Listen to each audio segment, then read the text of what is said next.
Hello.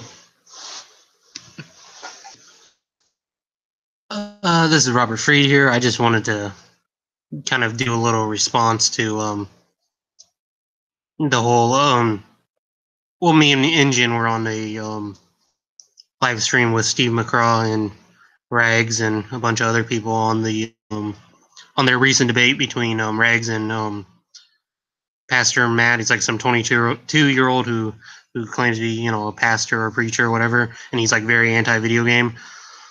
So I just kind of wanted to do my response. I'll see if I could try to get some people in here. Let's see.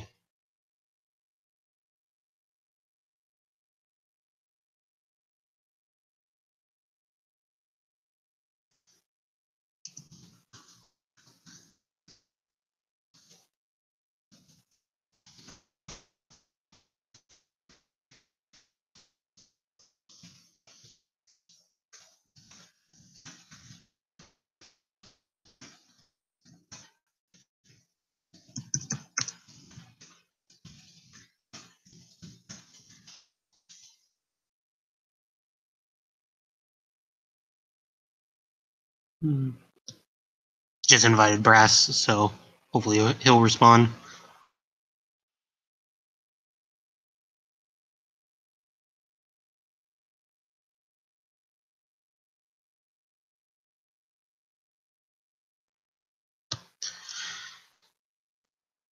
Yeah, there were things I wanted to say. One of the things was that Steve Mcrae said that and this is also what Reg said too. Steve Mcrae and Reg said that the internet, they pulled the classic, the internet is where religion goes to die. I find that to be a bit hilarious because what they're not counting is that religion is reviving in most of the world, especially in former communist states. So I think that's a bit ignorant. And then Jade said something that really Jade West, who was actually like a Catholic and member of the Great Debate community, she said that she said that like they were talking about Christians and science, and she said, well, we don't know who was Christian in history because it was the church ruled things back then. And I'm thinking like, okay, that's I think either an argument from ignorance or an argument from silence because yeah, sure, we don't know who was really Christian or who was gay or whatever. I mean, but we don't know a whole lot of shit. um if that's the case, we really don't know if Hitler was really a gay atheist or not. We also don't know if al-Baghdadi, who was the leader of ISIS, we don't know if he's really an atheist. So I think that's a bit of an argument from ignorance or an argument from silence to pull that kind of stuff.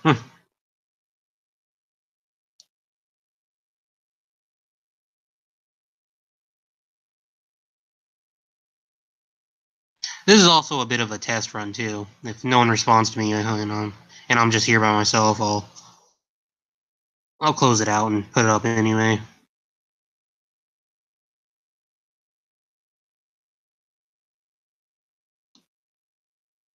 I'll see if I can invite Albino Snowman.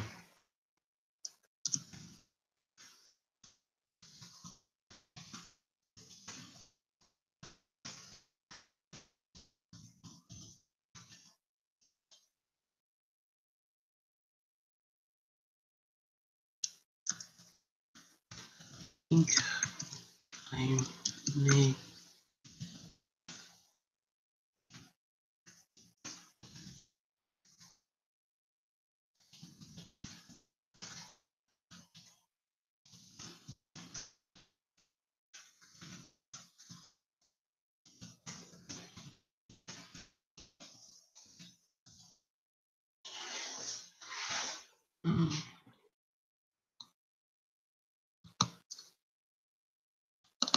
See if I can send him the link and it'll work.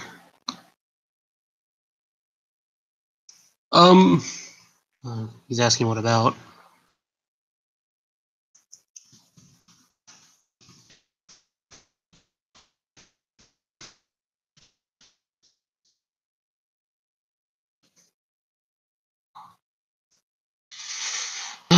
It's going to be about...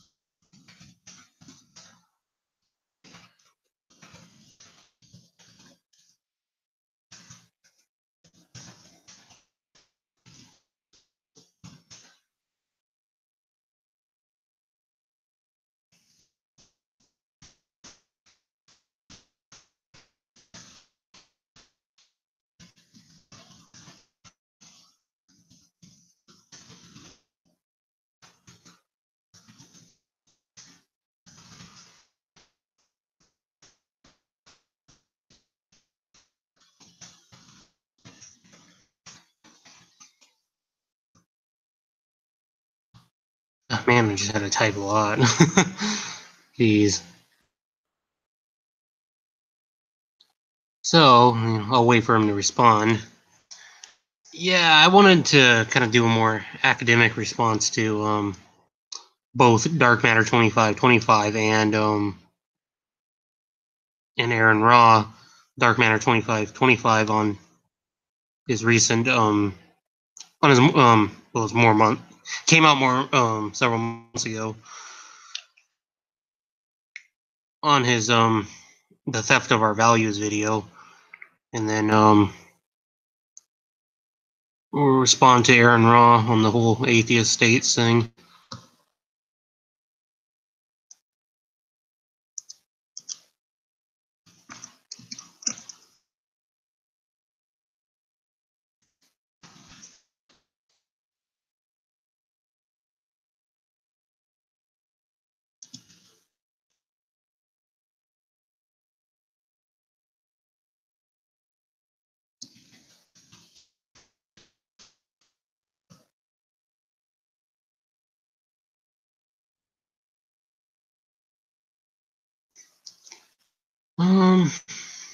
Shoot. Let's see, he responded.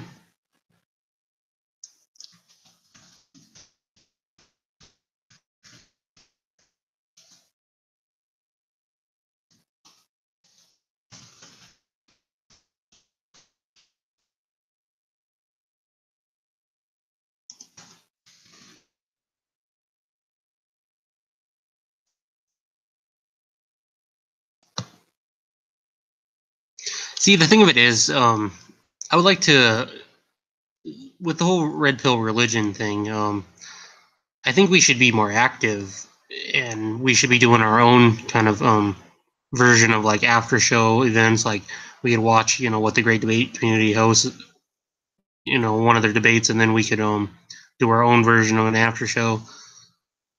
We need to be, I think, much more active on these kinds of things.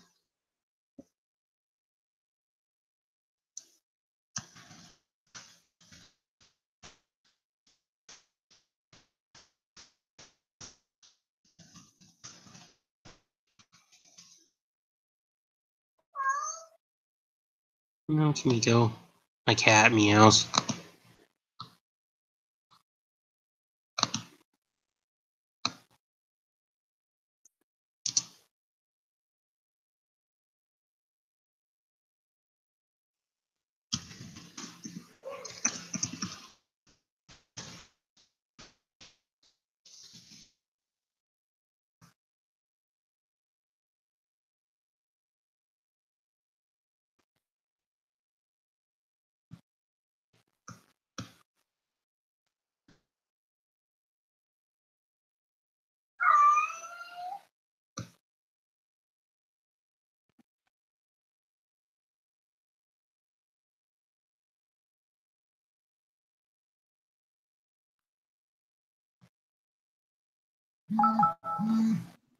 Yeah, it works. Okay, cool. You were there. Okay, I just figured out how to live stream. Thank God. I'm so technologically illiterate. I'm just kind of going as I flow, And I watched a couple of videos on how to live stream on Google Hangout. I think I just figured it out, so I'm going to be more active. Sweet. Oh, you're actually live right now, man. Yeah, I know. Yeah, that was my point. I don't care if Oh, Kimiko, shut up! My cat won't stop meowing. But yeah, I'm so glad. It's more of a whatever. Fuck it. I'm just gonna go with like you said. I got you. I do that shit too. I've done a couple fail streams of playing games, bitching about stuff, but I find that my mind tends to go off on like I'll think about something as I'm talking about it, and I'll start my brain, my train of thought will start branching off into other things that relate to it, but can also deviate from it. I'm talking about why I don't like atheism, and then it branches off to, well, this argument here, or that argument there, and that argument there, and I'm like, I go based on those arguments, and I often forget to go back to the main point, which sucks. Yeah. Yeah, I know that. I've been there before too. So I just figured out how to go live stream. So sweet, I'm gonna be more active now. Yeah, I'll probably, coming to the future, I'll probably end up doing some of these too. Most of the lives, I know how to do all this shit through OBS and like gaming stuff, so I've got some decent knowledge on that. But yeah, no, that's good. At least you got that figured out. Yeah, definitely. I'm so proud of myself. But anyway, me and Injun were recently in a live stream on Steve Mcrae's channel. We really didn't get to speak a whole lot because it was like basically Regs and Steve, talking among others. They said we have to be more aggressive, which I do agree with. So maybe it was kind of a bit our fault. But the thing of it is, they said some stuff that I really wanted to respond to. Oh yeah, like Steve Mcrae. Yeah, like Steve Mcrae and what's Rags. They said that religion is dying off because the internet is the internet's the place where where religion comes to die. So I thought that was kind of I thought that was kind of laughable due to the fact that you look at religion is coming back. Oh, I'm sorry. Religion is surviving in most former communist states. So. Well, I mean, we could any basic person, any person with basic knowledge, any person with common sense could be like, no, religion's, like you said, it's growing in former communist nations and it's growing in other nations as well. It's not dying. Actually, atheism, there I go again, wanting to say two things at once. The atheist school of thought, atheism is slowly dying. Atheist birth rates are going, like dropping like a ton of bricks. So don't sit there and tell me, the internet's where religion comes to die. And then, it's also the place where you get great apologists like IP, like Johann Rats, like a lot of the other ones. It's also where you get a big source of knowledge to fight against your supposed world where religion comes to die and that mindset. Yeah. So don't sit there and give me that crap like it's fucking, we own the internet. Actually, shut up.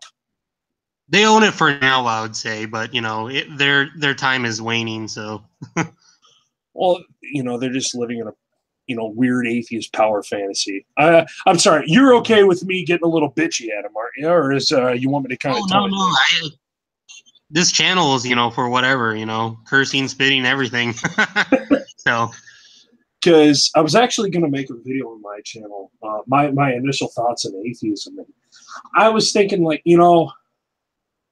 I shouldn't be as mean because the first thing I set up, I was ripping into them bad. Just the script or the little, not necessarily the script, but kind of the guideline to it. And I kind of thought of it and I'm like, this would not give me a good impression. I understand that some of these idiots need to be ripped into for certain reasons, but I shouldn't be like that, especially if my channel is going to be more than just, ranting at atheism and so on. So I kind of toned it down and I'm bringing some relevant criticisms and basically, more reasons I just don't like it.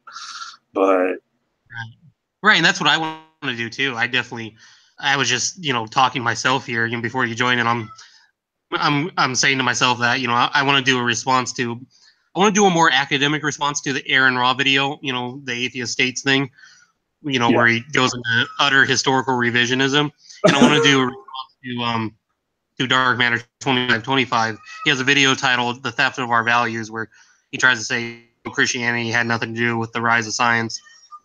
So I want to debunk both those more academically. It's all to save face for the gloriously lovely, flawless school of thought. And I hate that. They're such utopianist, revisionist, what's the brainwashed puppets in accordance with their own beliefs. They can't see the truth, but they refuse to see the truth. You know, you can tell them, well, you know, religion is very responsible with a lot of, no, it's not. But here's an example. No, it's not. And that's not a true example. You know, you religious people have killed so many people over through the course of history. You know, the same old, but the Crusades, though, crap. And yeah, which were in reaction to, you know, constant invasions by unbelieving hordes. Right. And you can sit there and tell them, well, what about the atrocities that atheism? Oh, no, actually, atheism can commit atrocities and never has. Yeah. Nobody's ever done the atrocities in the name of atheism. What about the Soviet Union and Roma? No, it was actually in the name of statism, and that, you know, it was political enemies.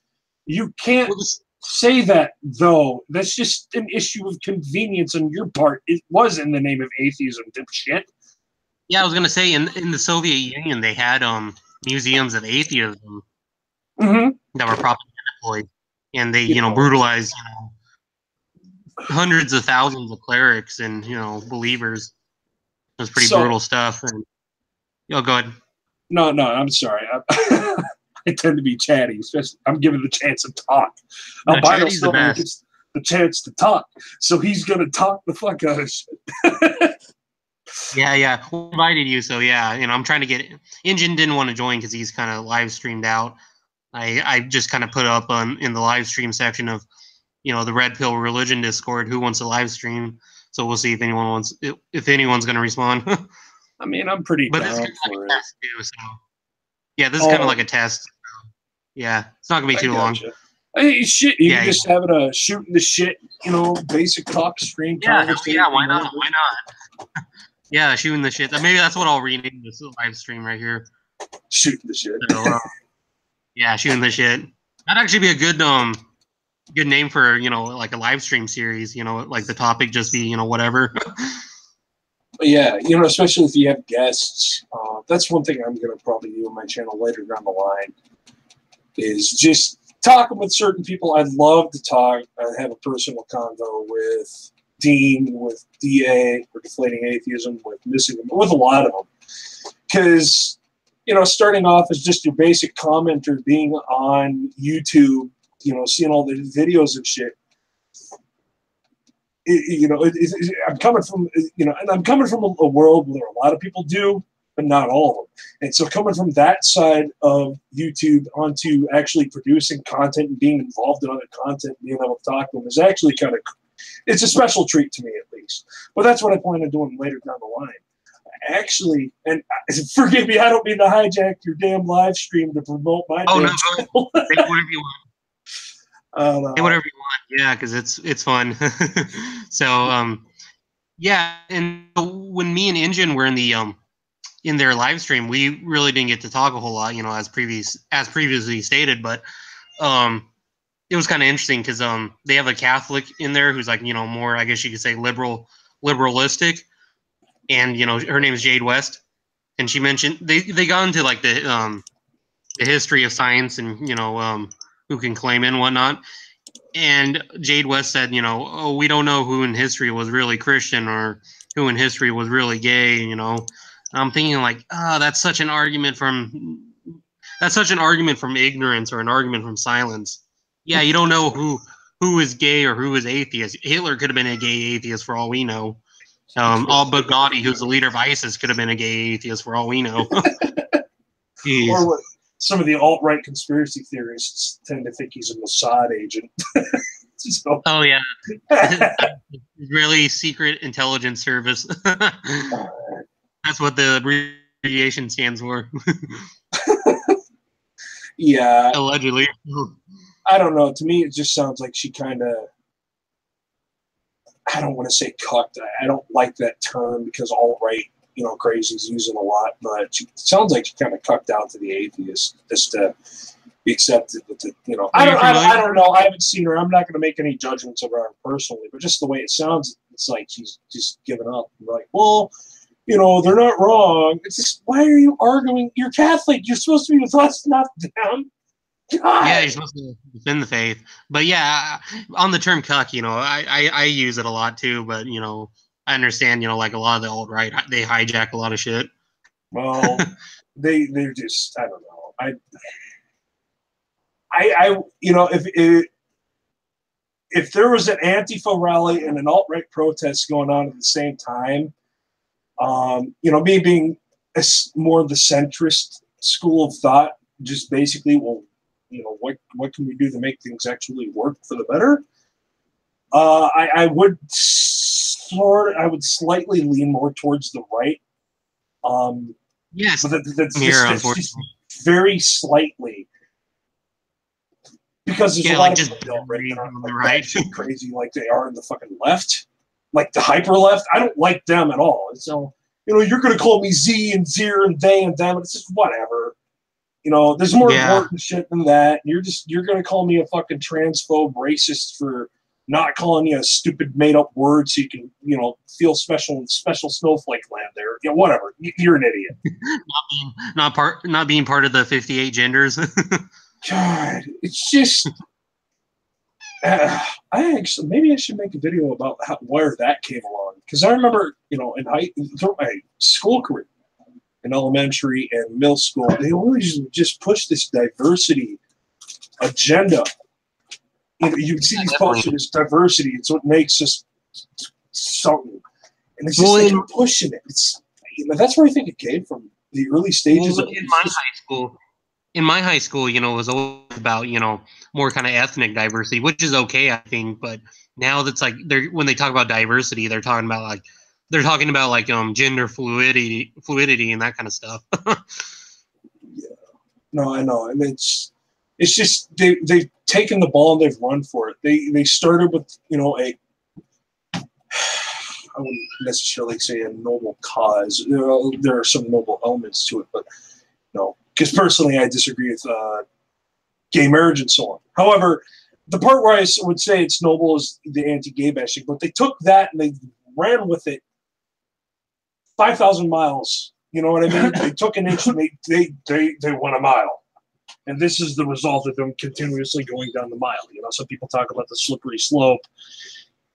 Yeah, this is kind of that whole thing on crack, if you know what I'm talking about. I know I sound a little bit like a definitely evangelical. Yeah. And then, I feel like originally, like, how they define tolerance was like really different from the actual definition of tolerance. Like, if you look at the actual definition of tolerance, it means, you know, we'll put up with you, but we're not going to have to like what you know, how you live your lifestyle. But, you know, the LGBT movement, they made it into, you know, you better like it or else you're a homophobic, religious zealot, bigot.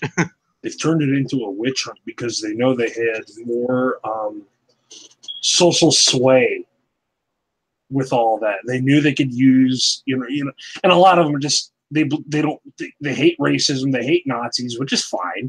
I think anybody in their right mind does. But they ran, like I said, they ran with it. They ran way too far, way past the bounds of, you know, it being okay. It went to the point where, yeah, you have Antifa, Black Bloc, and a lot of the crazies out there fighting for stupid, I want to be called a different name, rights. It's like, are you serious? First world problems is what comes to my mind. Do you have anything better to do? They're starving people across the world, and you're more concerned with whether some random Joe Schmo calls you he instead of Zir. Get the fuck over yourself. Yeah. So this is the this is live stream. The live stream that me and Engine were on. Do you see it? Yeah, no, I see it. Yeah, it's titled Regs Meets a Game Hating 22-Year-Old Pastor After Show. That's the one we were on. We didn't really get to talk a whole lot, but it is what it is. Oh, yeah, I can already tell by the name of the debate. You know, game-hating 22-year-old pastor. Look, you guys, video games are all bad. Yeah, that's what, you know, that was his position, basically. And Regs, who was a gaming YouTuber, he was against that. So, you know how that would work out. would basically just be, the atheist preaching to the choir, in my opinion. They're not going to really find too many enemies except crazy evangelicals. And I can understand part of it. I'm an avid gamer. I play a shit ton of games. Yeah, so am I. Although I haven't played video games since like 2012, but I used to love playing video games. Like, part of the reason why I got into like history so much and why I'm training to be a historian as an academic is because back in like, I don't know if you remember the old Call of Duty video games. Yeah. Oh yeah. I used to play them. Yeah. I used to love like the World War II ones, and Call of Duty Black Ops. Those were some good games because they actually taught you some history as well as taking you into the virtual world so you can shoot your enemies and stuff. I mean, we could go on and talk about how video games aren't as bad as people think. The only part that I think they're bad is when they become so hyper addicting that people can't take themselves away from it. It's the right, but that addiction part. Yeah, that could happen with anything. Like even water is addictive. Yeah, no, it's a simple issue of moderation in all things. It's just the common sense. Don't go overboard with it. But they go over, this guy, from the sounds of it, is just going overboard about, there's demons in video games, and there's demons in this, and there's demons in that. I'm like, sure. As a Christian, I will vouch there might be some influences in certain games. I'm not going to say it's impossible. I don't really think it's highly likely. It's like any form of entertainment. I think a lot of the issues are in fucking TV. And, certainly, sure. But I think for the most part, especially as a gamer myself, you can figure out, well, what's going to be appropriate for me and my beliefs, and what am I, what should I be subjecting myself to? Because if you're going to be playing, your average shooter, your average strategy, whatever, I don't think it's really going to affect you or anybody for that matter. And it just depends on the personality too. People just definitely. Definitely. And they don't look at what positives come out of it. I mean, they're just upgraded versions of old games people used to play. People used to play games. I will say I do kind of understand a bit, like I remember the old Christian conservatives, like Bill O'Reilly. I do actually kind of understand like what they meant or why they worried, because back in like the 90s and early 2000s, we didn't really have a whole lot of research on the effects of video game violence in the human psyche. We do now, but that was a different time, I think. Right. Especially when Columbine and a number of things came out. It's funny. Virginia Tech and all that. Because they went right straight to video games as being the main culprit. And I can understand some of it. Because in their view, all they're seeing is, those video gamers are just lazy, good for nothing, don't know anything, and good to their computers. GTA. Because we as humans tend to, latch onto the negative, which I understand is an evolutionary protection process. But, I think we all can realize at the end of the day that that's kind of stupid. We should also look at the positive. But, and then as the research came out, we found out, hey, it increases hand-eye coordination. It's better for resource. If your kids play a lot of, for instance, there's a game called Banished, where you're just basically making a medieval town. And you have to manage, food, wood, all these different resources. And if people play, a lot of people play games like that, strategy games, Total War series, Civilization, and so on. They learn resource management a lot better. StarCraft, for instance.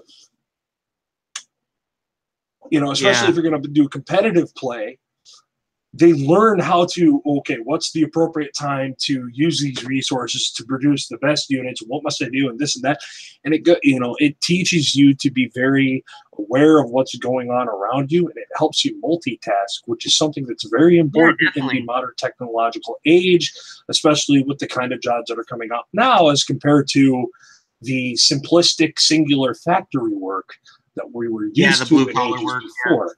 And not to say that blue collar work is bad, but it's just, in a sense, it trains us for the more technological stuff. However, at the same time, I could see why that could also be a downfall. Definitely.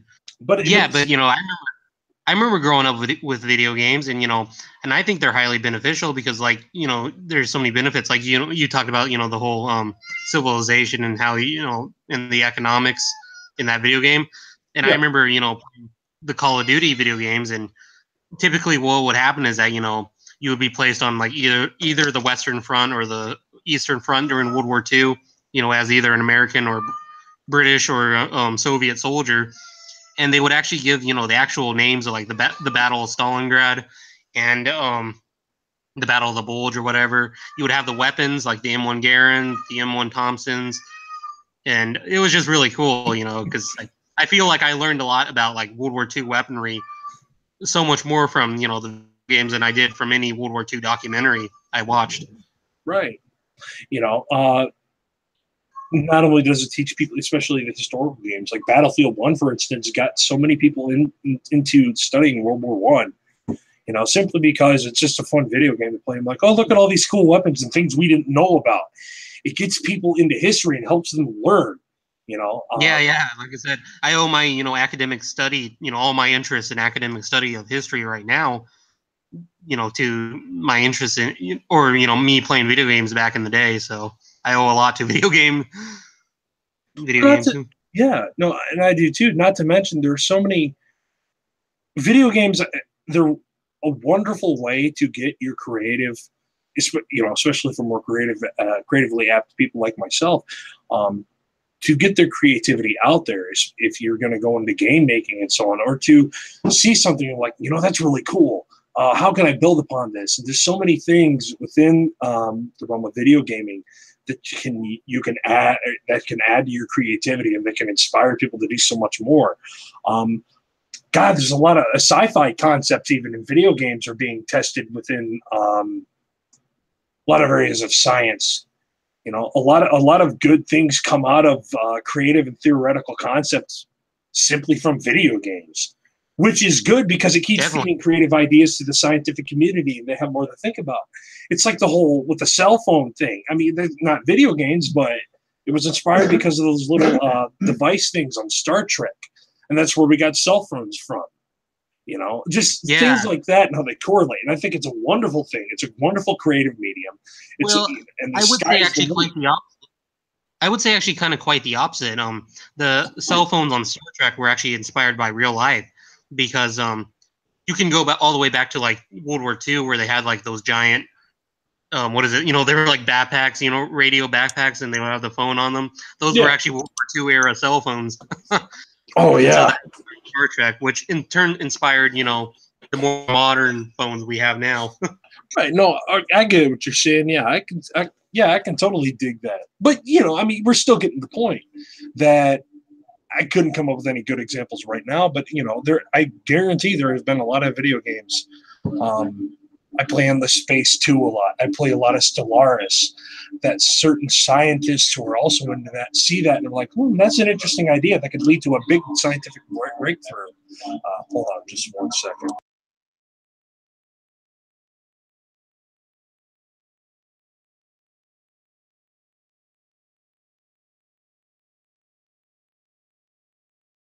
Sorry about that. Yeah. You still there? Yeah. Okay, you can still hear me good. No.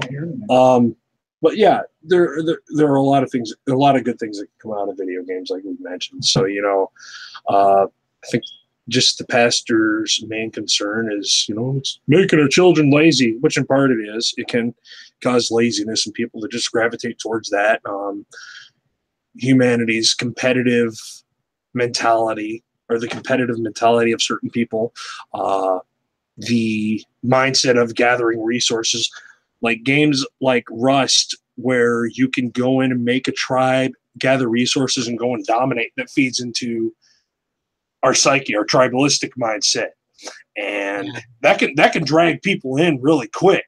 It can teach them some good things, but it can also suck them in the worst way, and they become hyper, more worried about the game than they are in real life, and they let the real life slip. You can see how it happens. Yeah, definitely. But there is one thing that Steve Mcrae and Regs did say that I agreed with, which is that those kind of like funny pastors do create atheists. they create, you know, like the militant atheists like Aaron Ra. Yeah.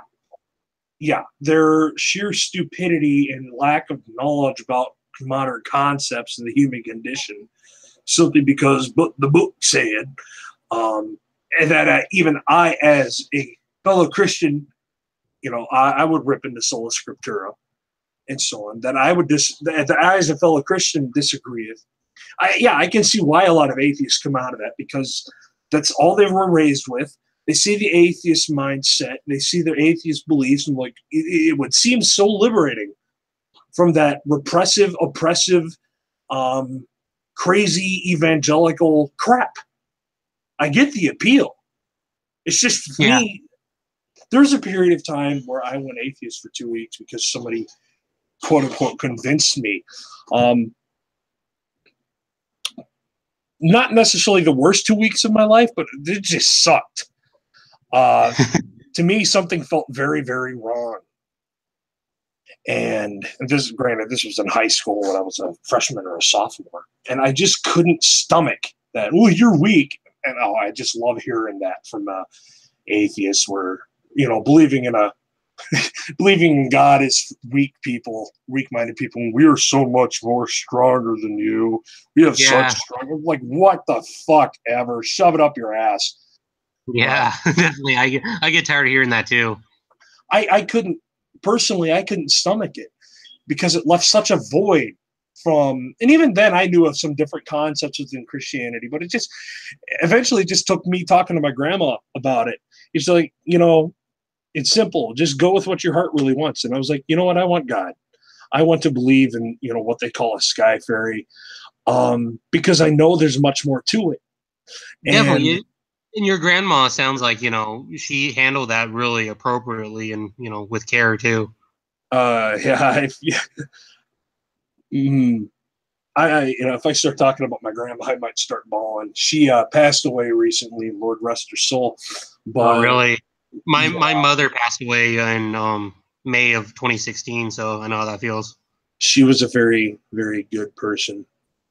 That's good. And if you ask me, I think she should be a saint. Just the way she carried herself in life, she was so kind. But anyway, it just took her telling me that, and then from that point on, I wouldn't be comfortable just like, well, here's our supposed answer for it. I had to keep looking. I felt like I had to keep looking into things, and I think definitely that a lot of base atheists, and what I mean by base atheists is the ones who just kind of get into it because, you know, beginning convincing arguments. They would benefit from, well, look a little deeper into the faith that you just came from. Try to, you know, take a magnifying glass, look between the fine print, ask more questions, and look continuously deeper. Don't just be satisfied with, you know, the answer that certain people give you, because there are smarter people out there, you know. And that mindset's part of what led me to apologetics, that led me to video, you know, to people on YouTube like IP. Granted, this was much later, but you know, it led me to continue on doing research. Yeah, and same here. And I wish. Sorry for interrupting. I'm just gonna. Go ahead. You know, and like I said, I wish people would have more of that mindset and continue to keep looking instead of just, well, you know, that's the knockout. I quit, but I'm going to stick with the other side now because it's all stupid. Like, you have no fucking clue how deep the rabbit hole goes. Yeah, the thing of it is too, like, I was never really an atheist like you. I mean, maybe I was for like a very brief time, for like a month or two, but the thing of it is, I just couldn't find it really convincing.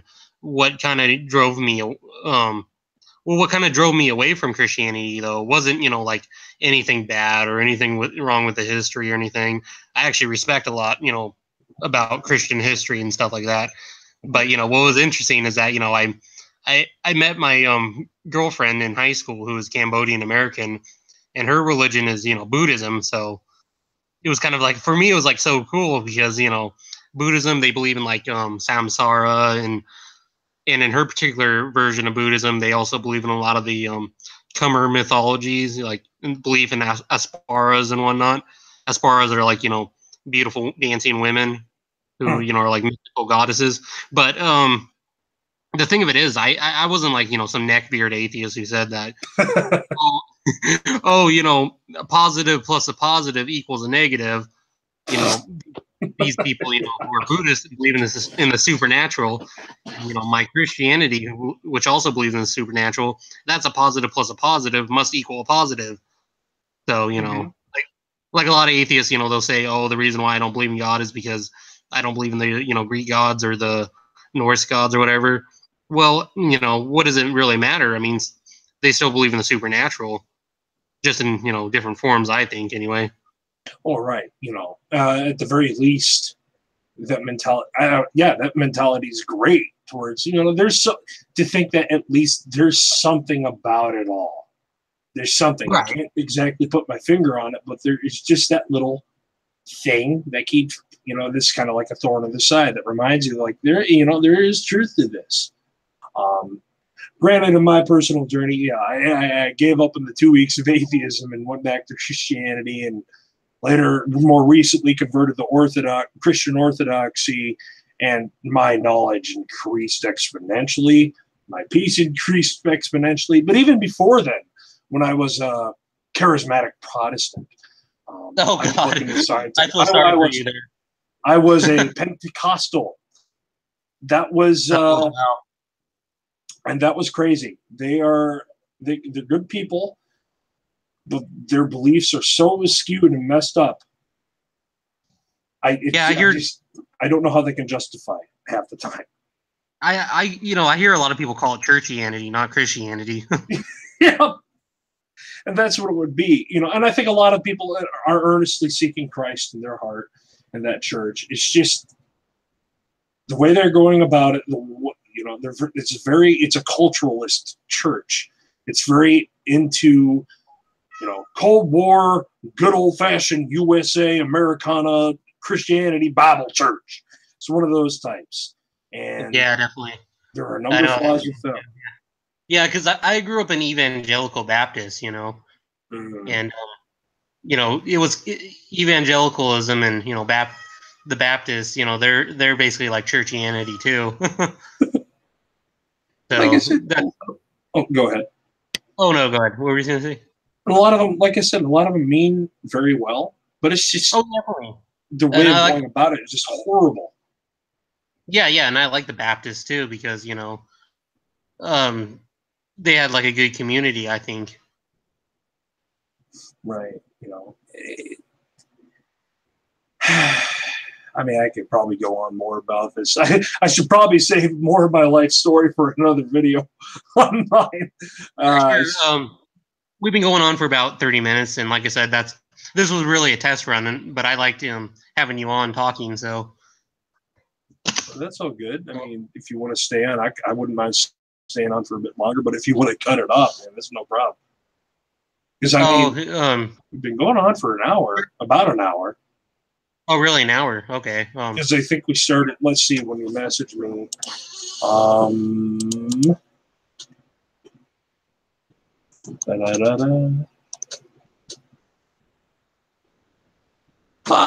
Yeah, about an hour. It was around 12:17 a.m. for me. Oh wow. Okay, 12:17. Then it must have been like 10:17 for me because I'm on a different. I don't know where you live. I live on the West Coast, so I'm it's Pacific time for me. I'm in the Midwest, right in the breadbasket. So you're a couple hours probably behind. Yeah, definitely. Yeah, we're literally on New Year's Eve. We're literally like the last place that actually ended the New Year.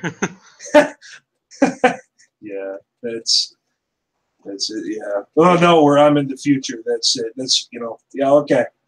I got it. Yeah. I'm in the future. That's so cool. Now I can feel special about myself and go to sleep in peace. Yeah, the time zones are different. But you're also like a day older than me, so meh. Wait, like my birthday, or I had a double? Well, it doesn't matter what our birthdays are. Just like you're 1 day into the future. So no matter what your birthday is, you're a day older than me. I had a dipshit moment there. Yeah, I know. that's true. Yeah. I always had a weird time because my friend, there's a buddy of mine I used to play games with from Australia, and he'd always talk about being in the future because the time zones were so rapidly different.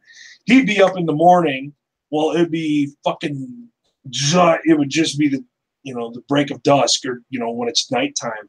He'd just get up ready to go through the day. It's like, man, you must be in the fucking future, because I remember talking with him on New Year's Day, and it was already 20 whatever before it was that for me. I think I was still like 12 hours left of the old year before it became the new year, and he was already in the new year. So it was always kind of funny. It's weird how that works. Yeah, that is. I was going to say, there was something else I wanted to mention about the live stream. I forget now. Besides them probably cutting you off because you're stupid Christians. You're not Christian. You're not one of us. So we're not going to let you really talk all that much. It's more about us and our views and our bias. Yeah. What the fuck ever. Well, like I said, they did also have another Christian named Joachim West. I guess it must be like some kind of German name. He sounded German too. I don't know if he was or not, but they also had, like I said, Jade West, who was like apparently a really liberal Christian. Yeah. I might watch it. I just, things like that I'm not as concerned with personally.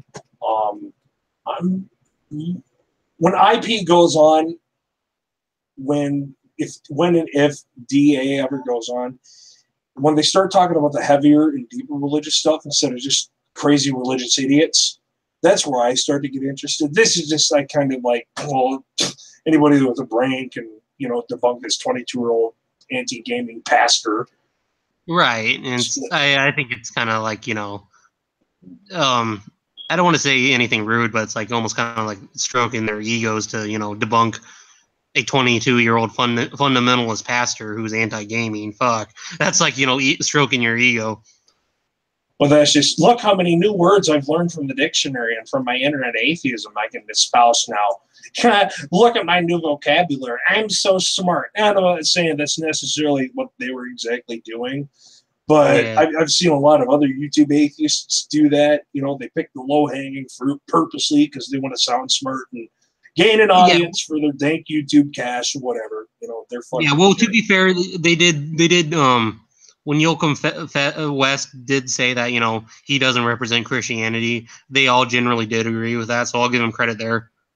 But, I just feel like, it's like, come on, 22-year-old pastor who's anti-gaming, that's like, typical 90s, controversy that they love. Yeah, that they're, I guess they're stuck in a time warp. Yeah, they forget it's it's the current year, to quote Justin Trudeau. Yeah, geez. I mean, shit. If they want a challenge, try.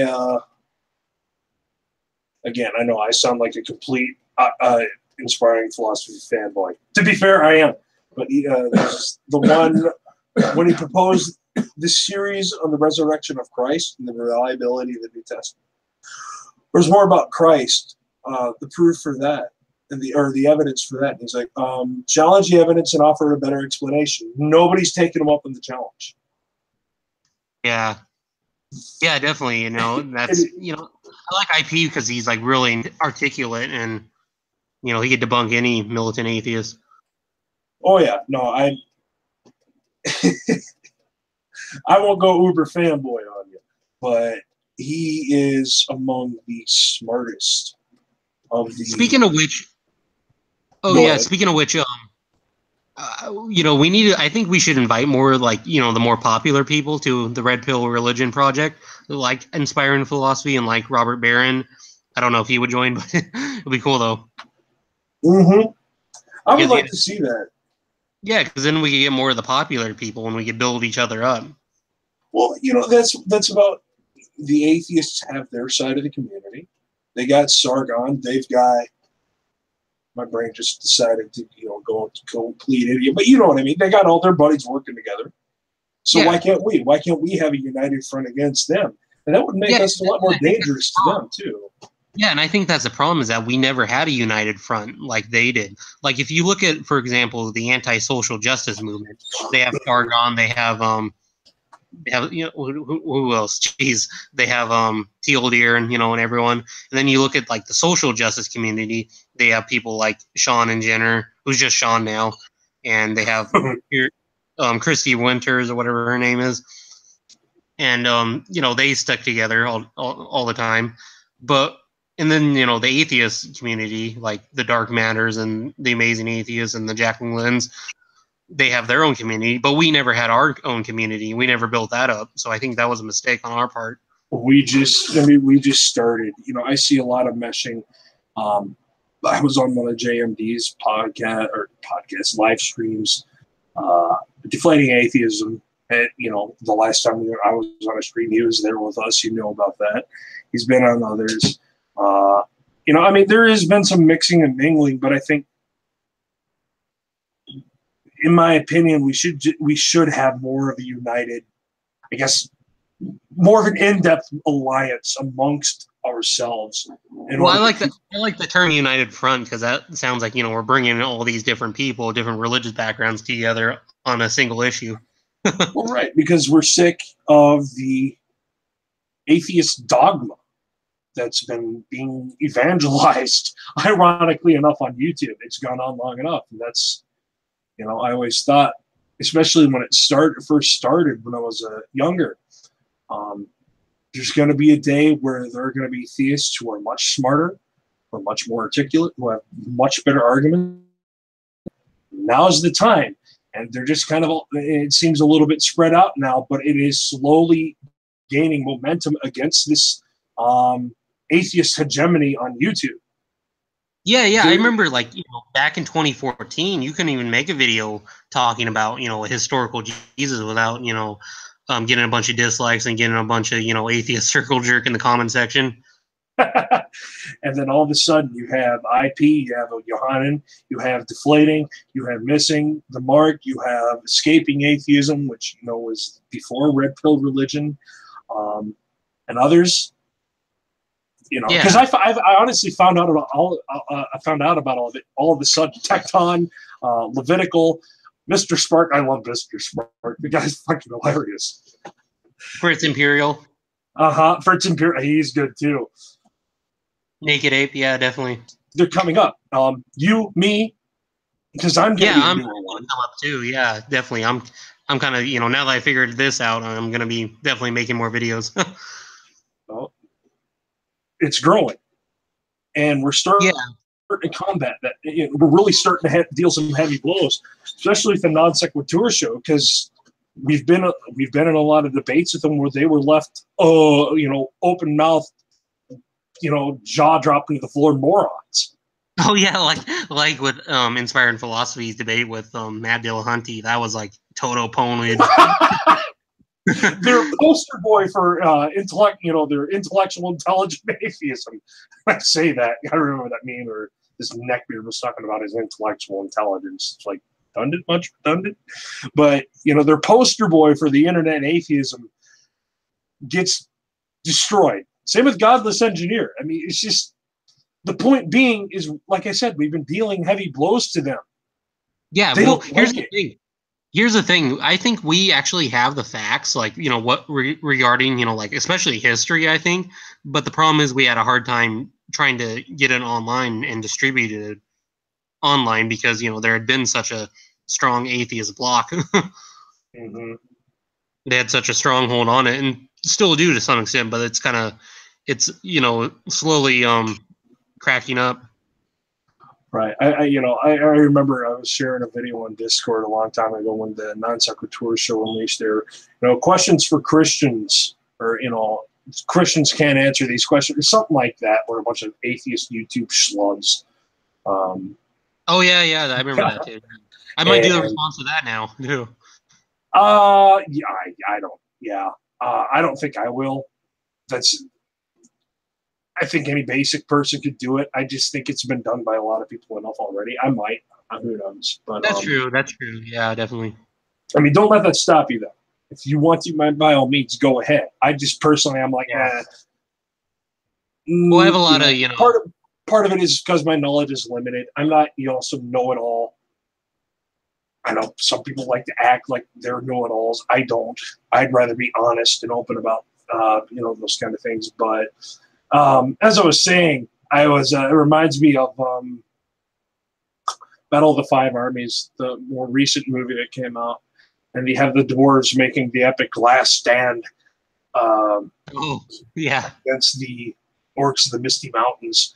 And then all of a sudden, you hear that battle horn just as the orcs are about to charge the dwarven battle horn, and the king come out. They just start laying waste to the orcs, and I feel like that's us making our stand and laying waste to them. And I don't want to be a triumphalist and deal. We've already won like they have been for so long.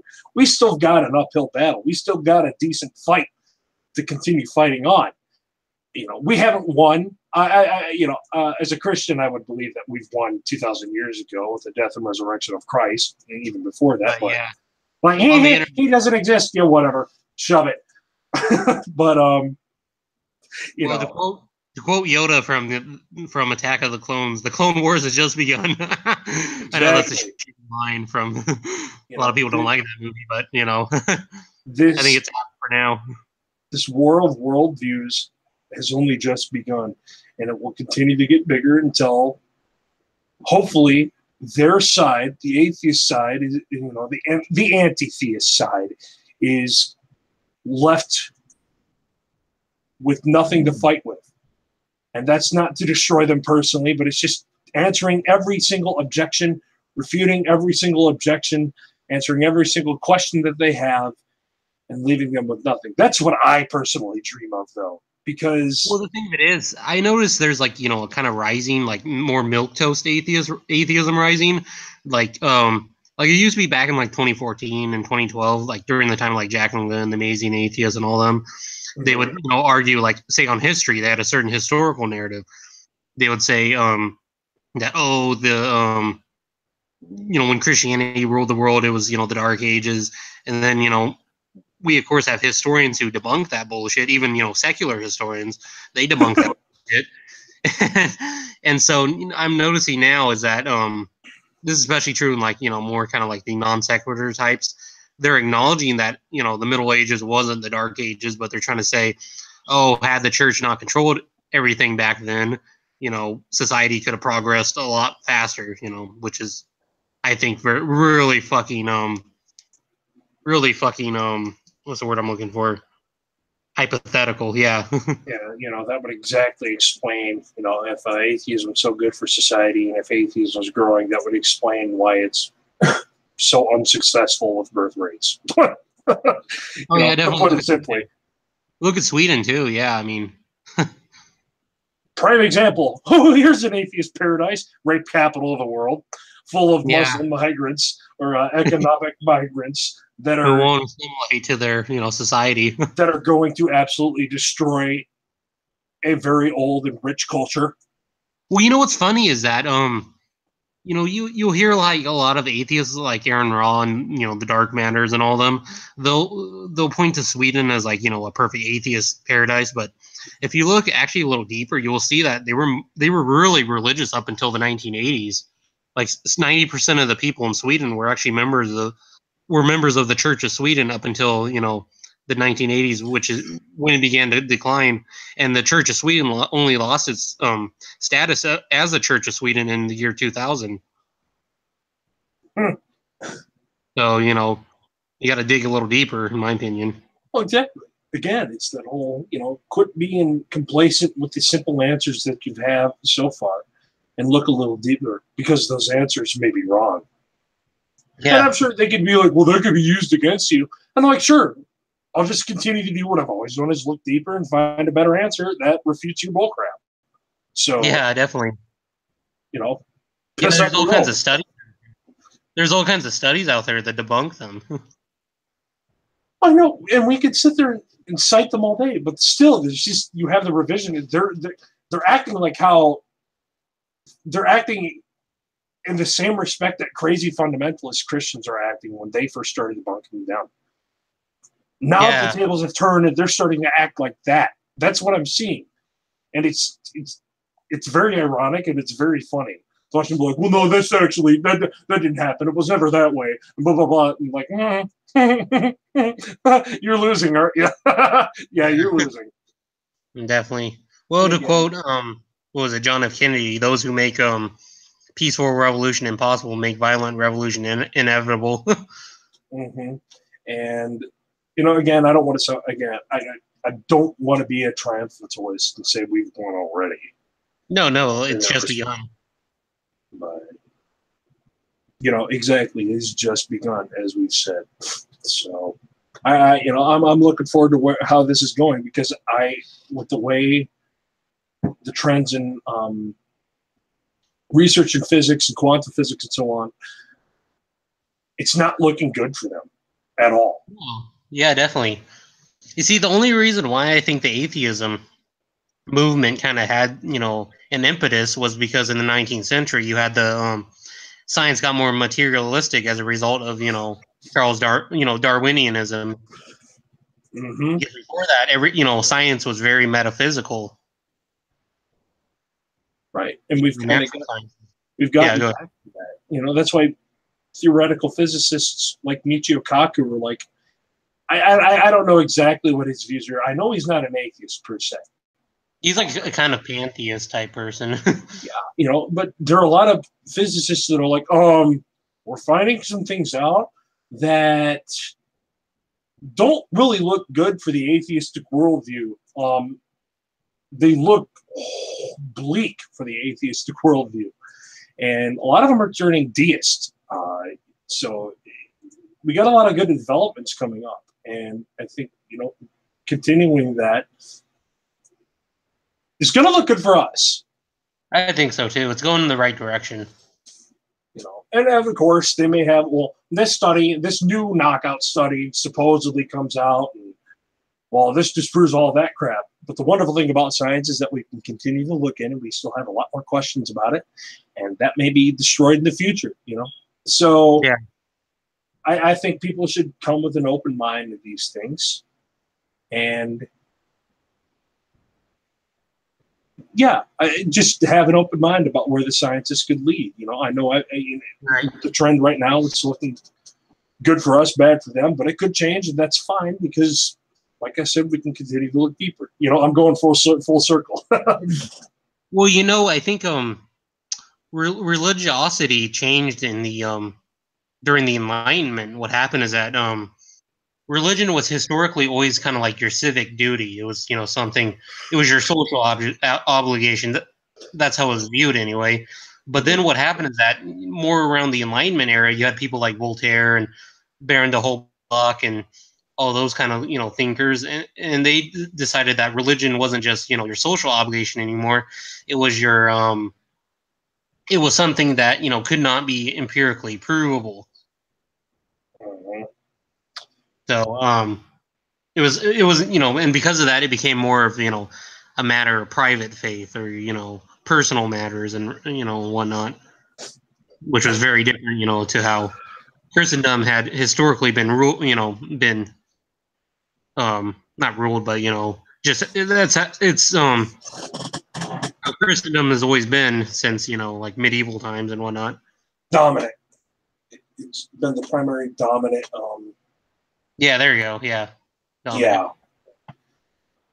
No, and I get what you're saying. Things have changed from the Enlightenment, which I think in a lot of places that's good, but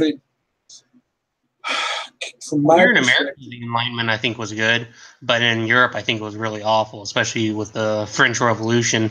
I think that was an awful revolution. But that was an atheist. Blah, blah, blah, blah, blah, false history. Blah, blah, okay. Mm-hmm. Oh God, jeez. Yeah, you haven't heard of the Reason? Say again.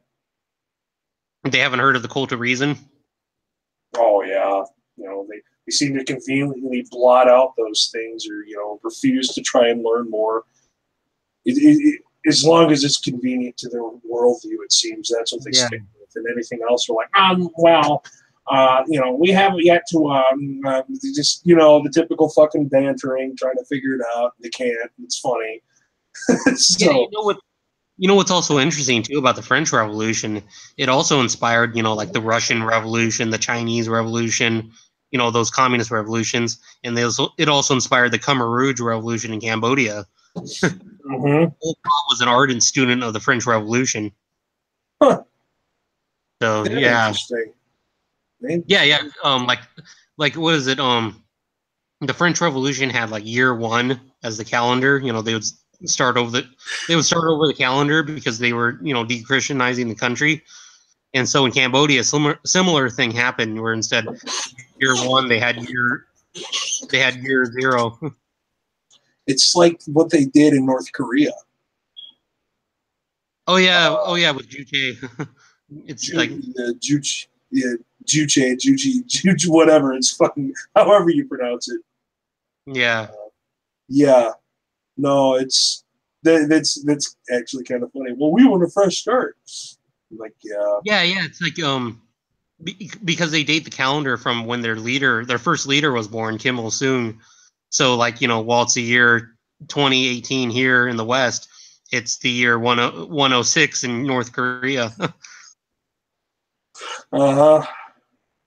I'm glad So things are starting to go in the better direction over there, though. That's definitely too, and I think Trump, doesn't get a whole lot of credit he deserves because he literally had who was it, Mike Pompeo, who went on a secret mission to North Korea, like freaking 007. He should get a Nobel Prize, in my opinion. Mm-hmm. But that's not going to happen, Well, I know it doesn't fit the agenda, and we could talk more about that. Actually, I want to do a series of videos too that kind of go into, and that may sound a bit conspiracy theory-ist, but why things are happening the way they are. I especially want to do a video against transhumanism and why I think that would be the absolute worst. The singularity would be the worst possible thing that can happen to us. Yeah, definitely. I can concur with that. Well, I know, and we've had that discussion before, to where it would lead to nothing but selling or the destruction of the human soul and the individual identity into just some fucking biological synthetic hybrid abomination. But I'm going to sound a little bit too much like Alex Jones. I don't like them putting chemicals in the water that turn the friggin' frogs yay. It's funny though.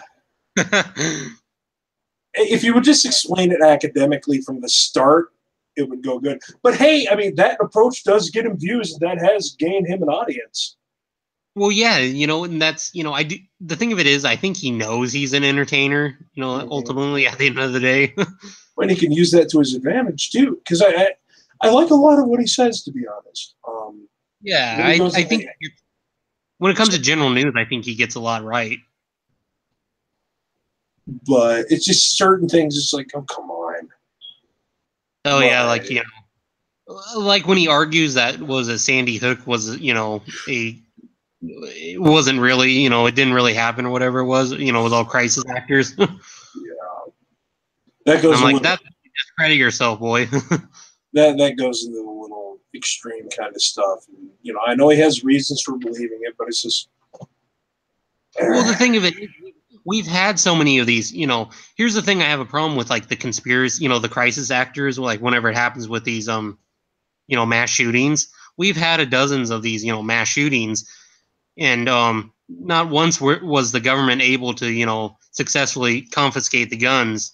If that's their conspiracy theory, they claim that the government fakes these shootings to confiscate the guns. Well, we've had dozens of them, and the government hasn't been successful to take away the guns yet at all. I think even if there is a conspiracy to take away the guns from the people, I don't think they'd be that dumb and overt, because people would catch on too quickly if the government was actively doing it. And there is always the possibility that they are. I'm not going to deny that, but I think it's more convenient.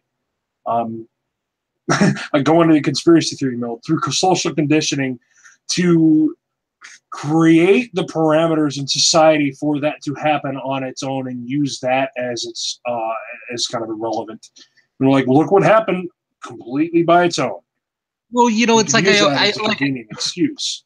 yeah. It's like when we were talking, you know, we were talking about this before, and I mentioned how like whenever you have like in Europe a terrorist attack or here in America a spree shooting, they always, you know, the new I can't speak you know, the public officials always say that, you know, they were known to the security services, they were known to law enforcement, and they didn't fucking do anything about it. Fuck.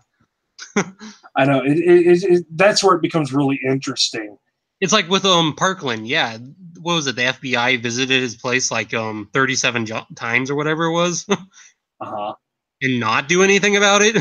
Yeah, plausible deniability. That's what it boils down to, you know. And not to say the whole government's doing it. There are certain people that I guarantee within the government that are completely for this and want this. Yeah, they just let it go. You know, I don't think it's like, you know, they're using crisis actors or anything, but I think like they just kind of let it go. You know, oh, let it happen. You know, good for our narrative. Yeah, you know, we've created the conditions of where this could happen at any time. I mean, that's why I think part of the reason why there are a lot more school shootings happening now is because they've gotten into the psyche of certain people. They know how to kind of go around with. They know the workarounds. And again, it goes plausible deniability. You know, and now we're going to get branded fucking conspiracy theorists nuts by the atheists and other idiots. They're going to watch this and be like, you guys are complete. I'm going to discredit you based on just this little segment. You know, they're going to come in waves like that. Yeah, definitely. Forget everything else that was relevant that we were talking about. Not saying that this isn't relevant, but just because you think we're conspiracy theorists now, they're going to come and dismiss us, and that's what I find. It's so cute. The thing of it is, I'm not a big conspiracy theory guy, but you know, you do got to admit that conspiracies do happen throughout history. To deny that is to deny, you know, a large portion of, you know, world history. Right. It's to remain blissfully ignorant. Like, well, they just don't happen. Period. Yeah. I mean, there was a time when, you know, like Watergate was considered a conspiracy theory, like in the like in 1983, it was called a No, I was just yeah, I agree. Yeah, you were agreeing. Sorry, I misunderstood. But yeah, you know, in like 1973, the Watergate scandal was, you know, just allegations and it was just conspiracy theory. You know, that's the government. The government said so, you know. But then, you know, in like I think it was like 1974, it was exposed to be, you know, a real thing. The truth, as much as it can be repressed or suppressed or oppressed or whatever by groups of people or people, it always has a sneaky, weird little way of getting out. Oh, definitely. It's like with that. Yeah, it's like with that whole. I don't know if you ever heard of you know, what's going on with the FBI and the Peter Strzok. I can't pronounce his last name. And he talked about the so-called insurance policy against in case of a Trump victory. Yeah. You know, I wonder what that is. Oh, could it be "quote unquote" Russiagate? Exactly. Yeah, because if you look at, I mean, Mueller's got shit on track with the Russia stuff. Like, there's nothing of any serious value that's come of that investigation. Right. It's a hoax at this point, or not a hoax, but, you know, it's a joke at this point. Yeah, and you know, but there is a massive chess game being played within our government. Oh yeah, definitely. It's, you know, the chess game it's a proxy war between the United States and Russia in Syria, and I think that's where the whole Russia, you know, what they're calling Russiagate, that's how it fits. Not only of that, but there are other interests or interest groups. There's factions within factions. There's interest groups that are, you know, all vying. It's a really intricate chess game with a lot of different players, in my opinion. Definitely. You know, and that's why I don't always deposit. Oh, it's the Illuminati. It just seems like a very easy and convenient cop out. Not only for the person claiming that, but for the potential powers that be that are below that. Because if they were such a secret society, why the hell would they be known to everybody? Why would Taco Bell be making their damn joke ads about the Bell Illuminati? You know, the secret's Yeah, out. definitely. Cool. You know, Yeah, that's the problem I have with like people like the Vigilant Christian and those kind of people. And but what was I going to say about Russia Gate is that I think it fits in because what happened is that you had two candidates. One was more peaceful towards Russia, which was Donald Trump, and the other wanted to institute a no-fly zone in Syria, even if that meant shooting down Russian warplanes. And so and that was Hillary Clinton. And so she lost, and they had to come up with something. So I think they had to concoct this whole Russia stuff.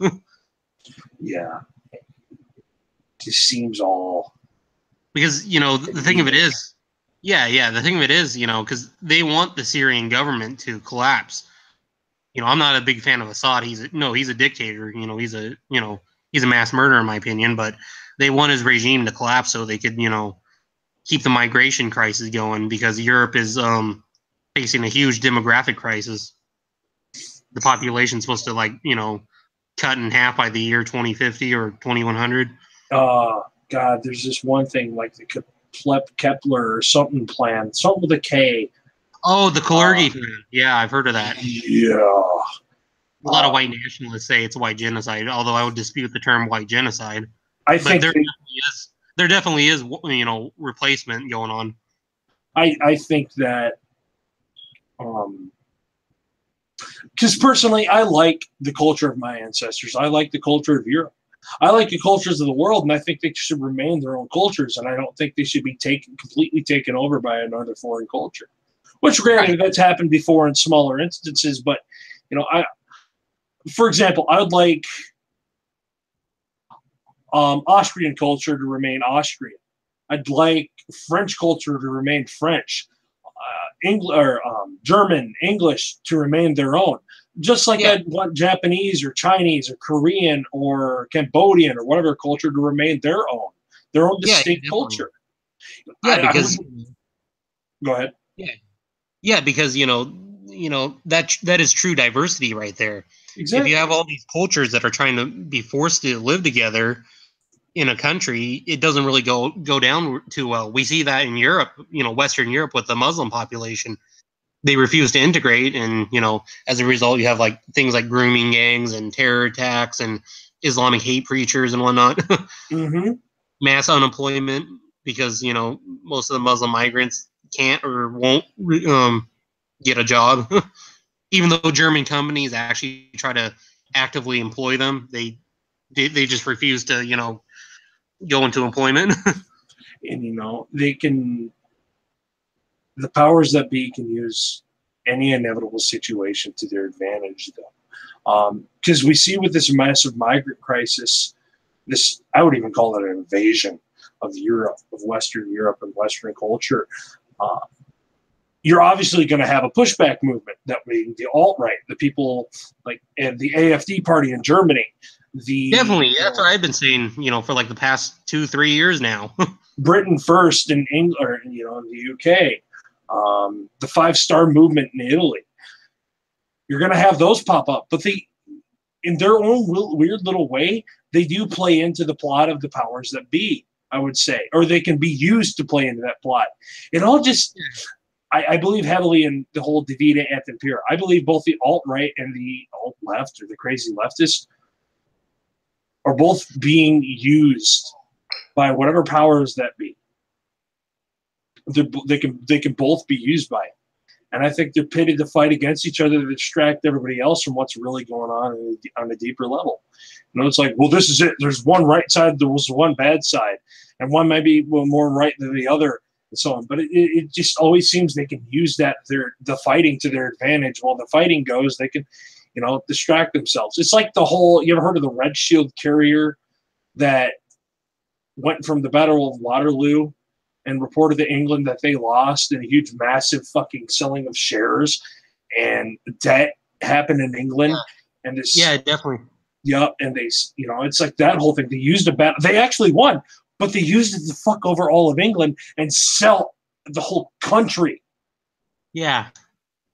And the thing of it is, too, I've always been more pro, immigration, but I think it should be, controlled Right. Like you can't have, 1 million people enter your country every year, especially, like a country like Germany or France or the United Kingdom.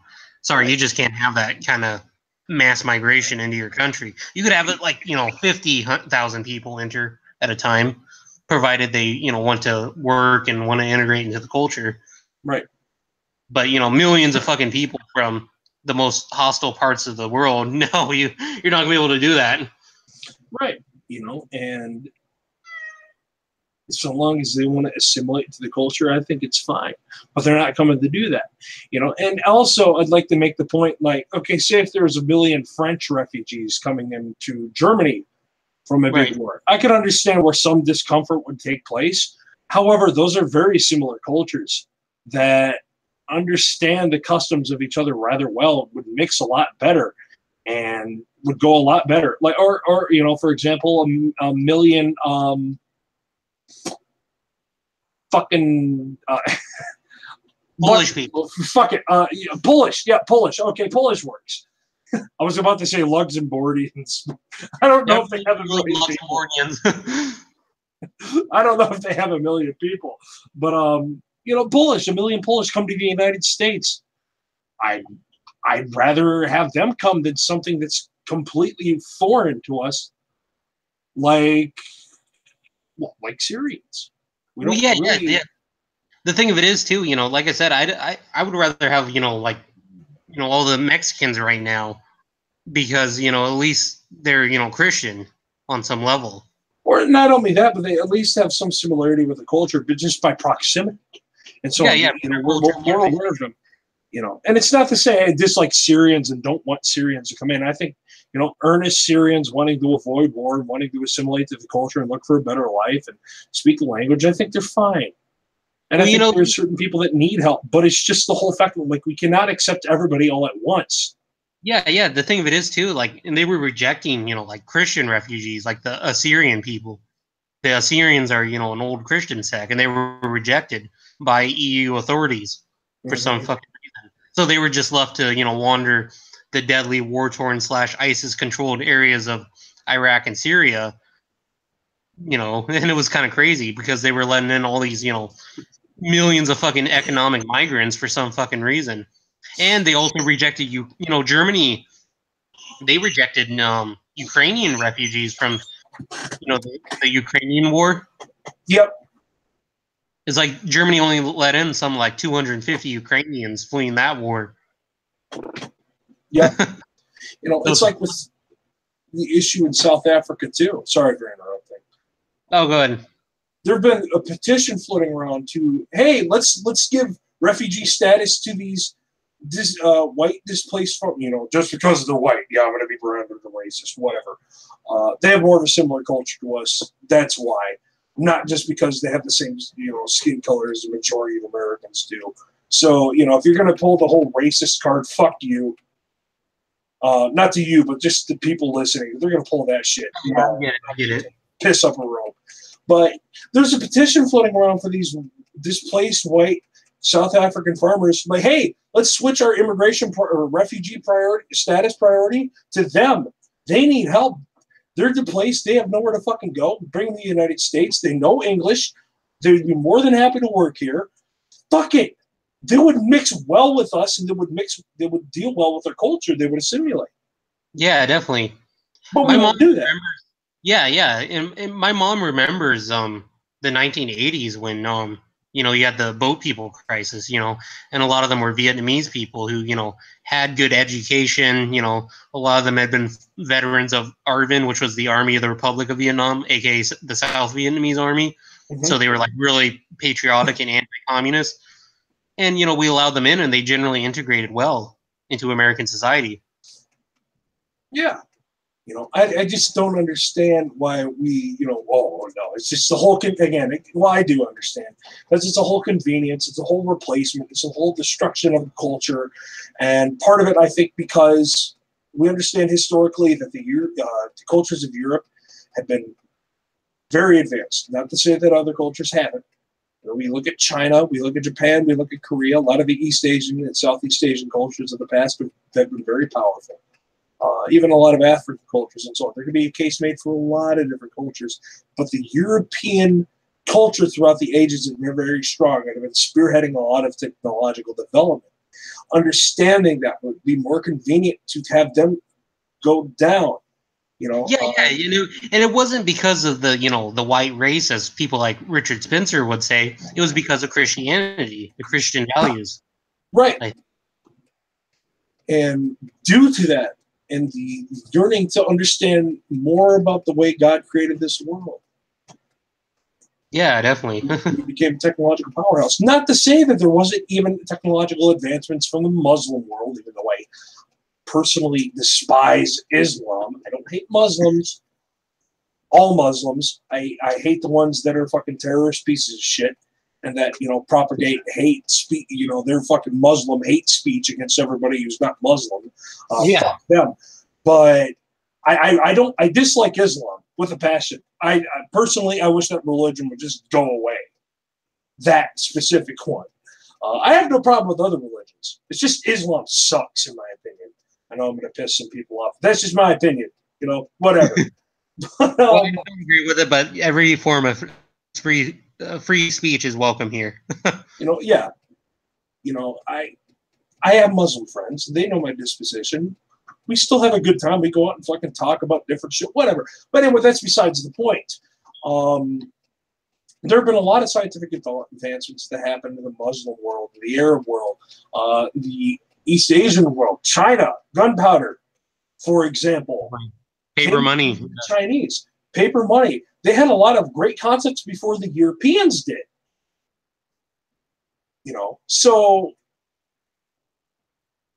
if you're going to make an argument, if you're going to be an idiot, make an argument, it's just only the Europeans or whatever. No. But again, I would say a lot of it came from Europe because of Christianity, because of the mindset that created, and because of the learning of the trade that Europe engaged in. We learned a lot from the Chinese. We developed more sophisticated warfare tactics. The Romans. A lot of our modern military tactics come from ancient fucking Rome. The Marian reforms are the foundation for modern military structure. Yeah. So we've got a lot of shit, and that's why I could see why they want to take it down, because it's the biggest obstacle where a lot of the thought is. And I think a lot with the globalists, they have this utopian vision in which we're going to live in this global liberal democracy, and borders won't matter, religion won't really matter, and we could get people from totally alien and hostile cultures and historically antagonistic cultures to live with one another and have it in genuine peace. Yeah, and it also goes into, again, I also had it, I'm going to mention transhumanism and the singularity. I have a deep hatred for transhumanism. If I haven't made that apparent enough, it also goes into that mindset. I remember, because we were talking about how technology and all that works. How the way people treat modern technology now. You walk around, you see a lot of people glued to their fucking phone. They can't even look up for 10 seconds. And part of my mindset is it just conditions them to be complacent with fucking stupid shit instead of being, within the world and acting within the natural world. And that's also why we got a lot of, like in Europe, you're replacing, and I'm not a race realist. Don't get me wrong when I say this. Not a lot of people from poor countries are that smart. And a lot of the people from the poorer countries are coming from Syria, the migrant crisis. They're coming from there. They're not the smartest. And they're replacing the smarter population of Europe with not as smart people, in part, I believe, to more easily control them. The thing of it is, most of the smarter people in Syria have all been killed off mostly fled, They've all been killed off due to the fact that fucking the U.S. government basically indirectly funded ISIS. They won't admit that. But, what happened is that, Obama trained, the Free Syrian Army, and the Free Syrian Army, a lot of its members, this is like during the 2014, 2015 years, a lot of its members actually would do the training, spend maybe a week or 2 weeks in the Free Syrian Army, and then would join defect to ISIS. Or Daesh, no. Yeah, Daesh is ISIS. Oh yeah, no, okay, but yeah, I mean, it's just again, it's this whole convenience thing. Yeah, definitely. The conditions to where this could happen, it happens. Plausible deniability. We didn't cause it. Just like with all those, shootings and whatnot, and terror attacks, and it's like in the UK they have like, what is it, 35,000 people on jihadist terror watch lists. It's like you can't fucking do anything about these people. Just like deport them or arrest them. Mm-hmm. Or make the people too afraid to do so because they could be seen as worse themselves because they're racist, sexist, homophobes, whatever. That's what happened with Rotherham too. That's what happened at Rotherham. God. I don't know if you're familiar with that. Sounds familiar, but I'm not at the moment. Are you familiar with the grooming gang? Yeah, that's what Rotherham was. It was a grooming gang scandal, and there was actually a recent one that happened. I want to say April of this year at Telford. It was the Telford grooming gang scandal. So I was like, fuck, they have a serious issue with that in the UK and in Europe at large.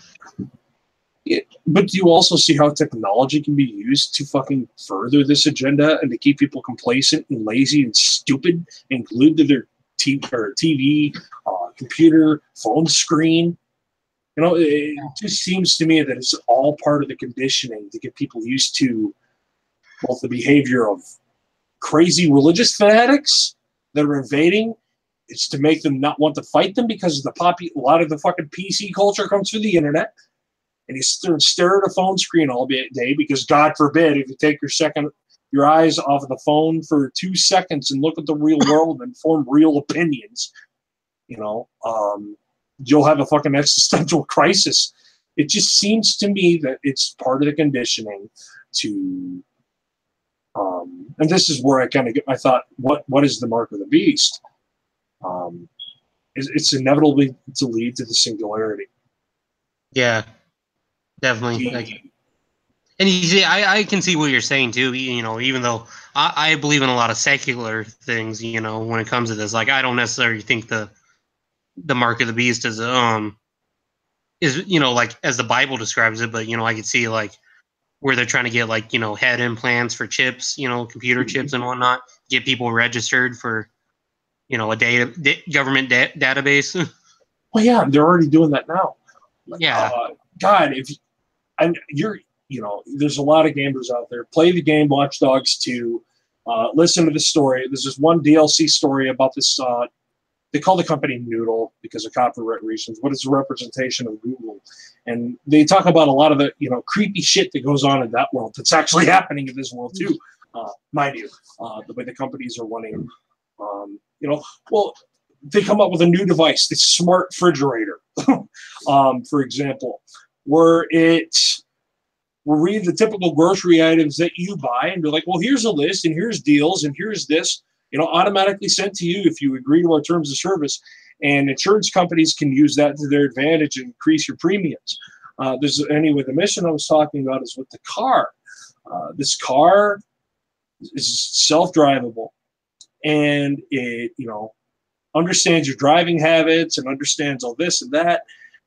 But what it's secretly doing for insurance companies is it is gauging, like, okay, for example, you're a prominent investment banker and you make over $100,000 a year. And you have one of these cars. The company, the insurance companies or whatever that are working through this Noodle, theoretically, are going to give you a higher life rating. Now, say I am a blue-collar worker who works at fucking Walmart warehouse as a stocker. I make $40,000 a year or less. I'm going to have a lower life rating. They're going to read my health habits like they do you. You have a higher chance of living. You got better insurance. You got better this. I have shit insurance. I have shit this. Say there's an impending accident between the two of us in our two cars. the car will actively make a decision to kill me first to try to save you because you have a higher life rating. And there's things that are happening like that in society right now. But the transhumanist dipshits are like, oh, no, that ain't really the case. We're just about human progress and evolving past our, fleshy bodies. And like, you useful fools have no idea.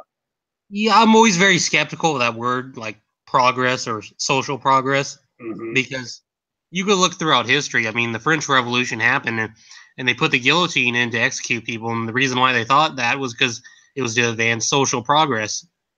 So I get, really wary about, these kind of like nebulous terms like progress or social progress. Oh yeah, but that's the guy. I I think there's some seriously fucked up shit going on in Silicon Valley. Some very fucked up shit. But like I said, I am planning on making a video talking about this, taking down transhumanism. The group of oh Lord have mercy upon me. The group of people, those misunderstood people, which I should be a lot nicer. At H plus. I know we've all heard of A plus, but there's H plus, and they, in my opinion, their ideology is the absolute worst. Transhumanist group, if you don't know. Yeah. And I want to do a takedown of transhumanism, and I'm going to go through copious details and provide good examples to this. So there's going to be a lot of research done. But that I want to tackle that issue because I believe it's very relevant.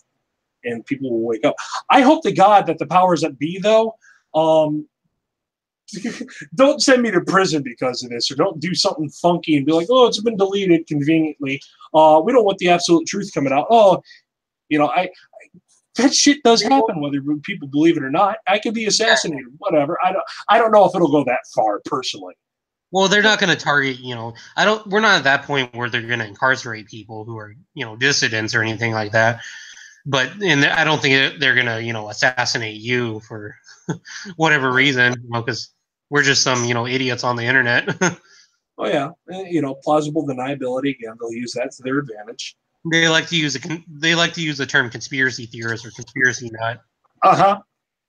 Like he was stupid and he was potentially spreading dangerous information. Whatever. Not to say that I'm that important yet because I haven't even made the fucking video.